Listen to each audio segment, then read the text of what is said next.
Least restraints. Last updated, December 2019. Appendices. Appendix 1, Restraint Reduction Toolkit. Appendix 2, Monthly Restraint Tracking Tool. Appendix 3, Basic Restraint Documentation Tool. Appendix 4, Emergency Restraint Documentation Tool. Appendix 5, Restraint Alternative Documentation Tool. Appendix 6, Restraint Chart Audit. Appendix 7, Interim Restraint Documentation Tool. Appendix 8, Restraint Reassessment Tool. Appendix 9, Restraint Assessment. Appendix 10, Decision Tree for Minimizing Restraints. Required documents. Resident health record must be kept current and updated with all orders, strategies, assessments, and interventions put in place to document any application of a physical restraint. Please see Guidelines section of this policy for specific information the resident health record must include. Black Circle Emergency Restraint Documentation Tool used to document any occurrence of an emergency restraint application. Please see Guidelines section of this policy for specific information the emergency restraint/common law duty must include. Related and supplemental policies. RC 22-01-05, Personal Assistance Service Devices, Resident Care Manual. RC 22-01-02, Consent for Restraint Use, Resident Care Manual. RC 22-01-03, Physical Restraints Monitoring, Resident Care Manual. RC 22-01-04, Environmental Controls, Resident Care Manual. Policy. The home will ensure that when no alternative to restraints is appropriate, that the least restrictive restraint possible will be used, for the shortest duration of time possible, and only as a last resort after all other methods of promoting the resident's safety have been tried and failed. An order for restraint use and assigned consent will be completed on all restraints. Least restraints. Background. All residents have the right to live in a safe environment, free from restraints.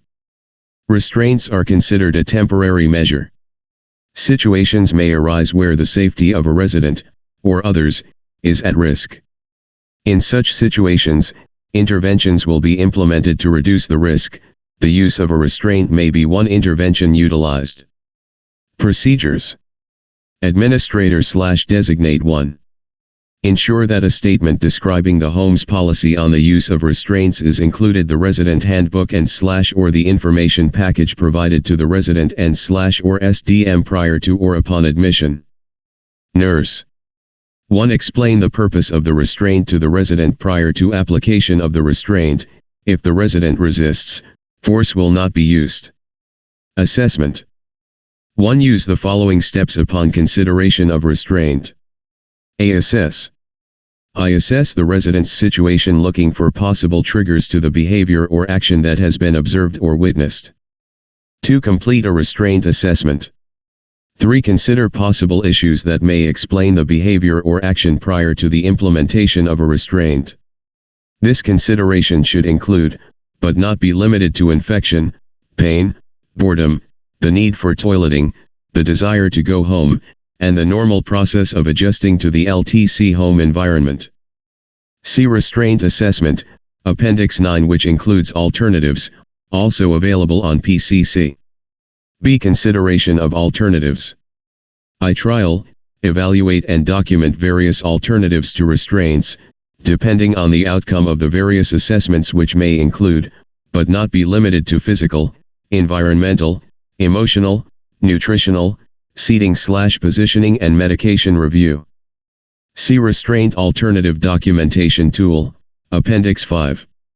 2. Refer to the Decision Tree for Minimizing Restraints, Appendix 10. See Consultation with the Interdisciplinary Team. I consult members of the interdisciplinary team to determine the best possible methods of addressing the resident's behavior/circumstances prior to implementing a restraint. This may involve a care conference and to include where possible the resident and/or the POA/SDM for their participation in the plan of care. Least restraints. Procedures. Planning. 1. Obtain a physician's order for the restraint or where applicable, MB, a nursing order.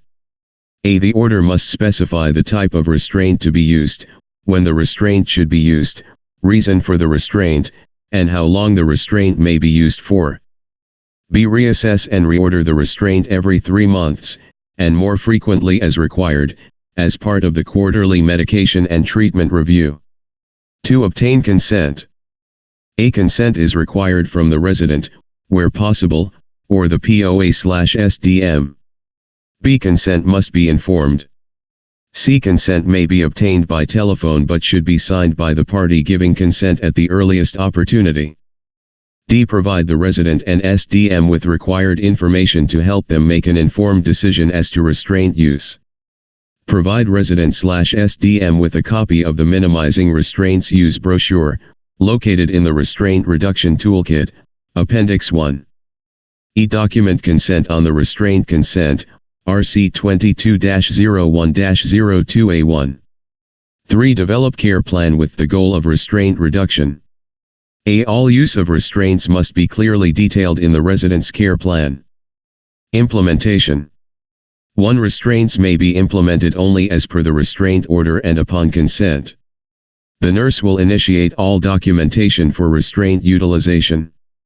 See Restraint Record, RC 22-01-03A1 and Appendices 2, 3,4, if appropriate, 5,7 and 9.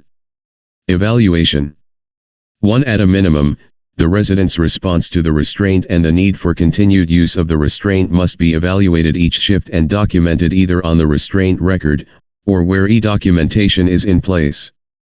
2. Restraint reassessment shall be completed at a minimum quarterly or more often as required, based on changes to the resident's need for a restraint. See Restraint Reassessment Tool, Appendix 8. 3. The resident care plan will be reviewed and updated with any significant change to the resident's restraint needs and at minimum quarterly. Least restraints. Procedures. 4. Conduct a monthly analysis of restraint utilization utilizing the monthly restraint tracking tool for purposes of analyzing at the committee level dealing with restraints. See Monthly Restraint Tracking Tool, Appendix 2. 5. The restraint chart audit should be completed quarterly on a random sampling of 10% of the residents who are currently on a restraint. See Restraint Chart Audit, Appendix 6. Emergency Situation/Common Law Duty. 1. Pursuant to common law duty, the resident may be restrained by physical or chemical means when immediate action is necessary to prevent significant risk of serious bodily harm to the resident or other persons. 2. In an emergency, and in the judgment of the nurse, a nurse practitioner, or physician, a physical restraint may be necessary for the protection of a resident who is at high risk for harm to self or others. 3. When applied in an emergency situation, a physical restraint must meet the following conditions. A. It must be the minimum necessary. B. It must be a measure of last resort to protect the safety of the resident or others and must not extend beyond the time of the immediate episode. C. The resident must be monitored or supervised on an ongoing basis and released from the physical device and repositioned when necessary based on the resident's condition or circumstances. D. The resident's condition is reassessed only by a physician, nurse practitioner, or a member of the registered nursing staff, at least every 15 minutes, and at any other time when reassessment is necessary based on the resident's condition or circumstances. This assessment must be documented in the resident's care plan. E. The interdisciplinary team must reassess the need for the restraint within 12 hours, or as soon as possible after the onset of application. F. If continued use of the physical restraint is necessary, assessments as outlined in this policy must be completed, a restraint order and consent must be obtained. G. The monitoring of the restraint for hourly safety checks and 2 hourly release and repositioning and the resident response to the restraint must be initiated. H. Clearly communicate to subsequent shifts the need for the emergency restraint use, and I. If an order is not obtained within 12 hours of application of the restraint is to be removed. Similarly, if the behavior for which the restraint was applied resolves, the restraint will be removed and the resident closely observed. Least restraints. Procedures. For an incident report must be completed, documenting the rationale for the use of the emergency restraint, the monitoring and residents' response, as well as follow-up actions to ensure the ongoing safety of the resident. Discontinuance/post-emergency restraint use. 1. Following reassessment of the resident's condition, and the determination has been made to remove the restraint as a result of A. Crisis is past and restraint is no longer required, or B. An alternative approach is more appropriate. Note: when an emergency restraint is discontinued, the resident shall be closely observed to ensure their safety. 2. If a resident's unanticipated aggressive or violent behavior places them or others in danger, the resident or SDM/POA does not have the right to refuse the use of the restraint. Interdisciplinary. 1. The interdisciplinary team may apply a restraint for the protection of the resident who is at high risk of harm to self or others, based on the assessment and judgment of the interdisciplinary team. 2. Only use a restraint on a resident after all other alternative means of protecting the resident and/or others have been trialed, evaluated, and the resident outcomes documented. 3. When it is determined that restraining of a resident is required, a goal of minimizing restraints is to be employed. Use only one restraint at a time and whenever possible, to eliminate the use of physical restraints entirely. 4. Only use those devices that extend ICARE, Canada, Inc. has approved for restraint use, and they will be applied in accordance with the manufacturer's specifications and directions. Note: the physical device must be well maintained and shall not be altered except for routine adjustments. 5. Assess the resident on a daily basis to ensure that the restraint is still required, and if not, to trigger an opportunity for restraint reduction. Implementation. 1. Residents using physical restraints are visually checked at least every hour. If a specific resident requires more frequent checks, this must be stated on the care plan. 2. During the visual check, staff are to ensure the resident is A. Comfortable, B. Breathing regularly and effortlessly, C. Circulation is normal to all areas. Least restraints. Procedures. Care staff. D. Positioned appropriately, and E. Restraint is appropriately applied. Note: the minimum frequency for release and repositioning is every 2 hours. Assessment 1. Participate in the above assessment steps listed under nurse role. Planning. 1. Participate in the care plan development as needed. Implementation 1. Ensure the restraint record is completed. Monitoring of restraint use must be completed with hourly safety checks and 2 hourly position changes, which requires the release of the restraint and documented on the restraint record or in e-documentation, i.e. point of care, POC, tablet task. 2. Follow care plan for application and release of the restraint with special attention to care needs during restraint use. 3. Inform the nurse immediately if unable to apply a restraint as ordered. 4. Refuse to comply with a family request to use a physical restraint if the risk of restraint use is greater than the benefit. Evaluation. All staff evaluation. 1. Participate in the evaluation of the resident's response to the restraint and need for the restraint. 2. Follow resident care plan. 1. Immediately report any incident involving the use of a restraint to the team leader or charge nurse. Resident health record. In the resident's health care record, the following must be included: circumstances precipitating the application of the physical device, a written order for the type of physical restraint, indicating signature and professional designation. Note: in Western provinces, the order must include frequency of checks. Reason for the restraint. Least restraints. A comprehensive interdisciplinary assessment of the resident prior to application of a restraint, including a description of behavior and environment in which it occurs, resident physical, emotional, psychosocial and nutritional assessments. Black Circle, assessment, S, for the use of restraint. Interventions and other alternatives tried and evaluated. Discussions with resident and/or SDM regarding risks associated with restraining or failure to restrain. Note: for Western provinces, include identification of benefits and burdens to the resident and additional ethical considerations. Signed consent for restraint use. Resident's reaction to restraint use. Care plan to include any special care needs during restraint use. Black circle the length of time the restraint will be used. Conditions under which the restraint will be applied. Frequency of monitoring checks while restraint is in use. Refer to policy, Physical Restraints Monitoring, RC 22-01-03, and Scheduled Release of Restraints and Repositioning for purposes of skin assessment and/or exercises. Emergency restraint/common law duty. In cases of emergency restraint, the following must include a full description of the events leading up to the need for the physical restraint. Name and designation of person ordering the restraint. Time restraint was applied and the frequency of monitoring checks. Any special care needs provided during the restraint use. Notification of the resident's SDM.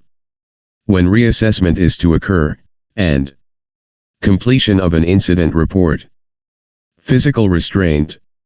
Any manual method, or any physical or mechanical device, material, or equipment, that is attached or adjacent to the person's body, that the person cannot remove easily, and that does, or has the potential to restrict the resident's freedom of movement or normal access to his/her body. It is the effect the device has on the resident that defines it as a restraint, not the name or label given to the device, nor the purpose or intent of the device. Approved physical restraints. The following physical devices may be used within Extend iCare homes after a thorough evaluation of all alternatives and based on all the requirements of documentation as outlined in this policy being met. Black circle front closing seat belt. Least restraints. Tilt feature, when engaged, on a wheelchair or geriatric chair, for RIMDS coding purposes, code to the CIHI definition. Note: there are instances where the tilt feature can be used to facilitate an activity of daily living. Please refer to the policy, Personal Assistance Service Devices, PASTS, RC 22-01-05 for further information. Lapboard/trays/tabletops on a wheelchair/geri chair. Prohibited devices. Prohibited physical restraints include, and are not limited to, soft lap or bed ties, i.e. POSI registered. Vest or jacket restraints. Roller bars. Devices with locks that can only be released by a separate mechanism, e.g. a key or a magnet. 4-point extremity restraints. Any device used to restrain a resident to a commode or toilet. Black circle devices that cannot be easily released by staff.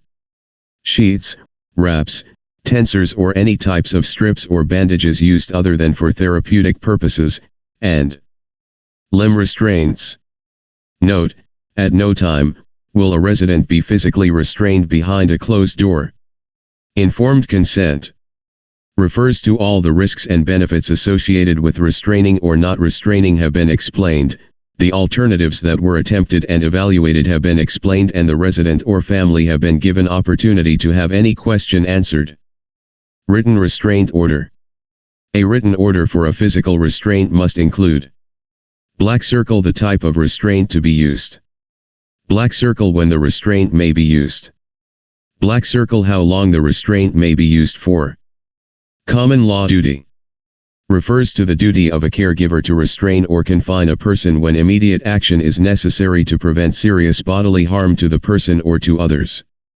Registered staff refers to registered nurses, registered practical nurses, registered psychiatric nurses, and licensed practical nurses. Least restraints. Care staff refers to healthcare aides, nursing assistants, and personal support workers, continuing care aides, special care aides.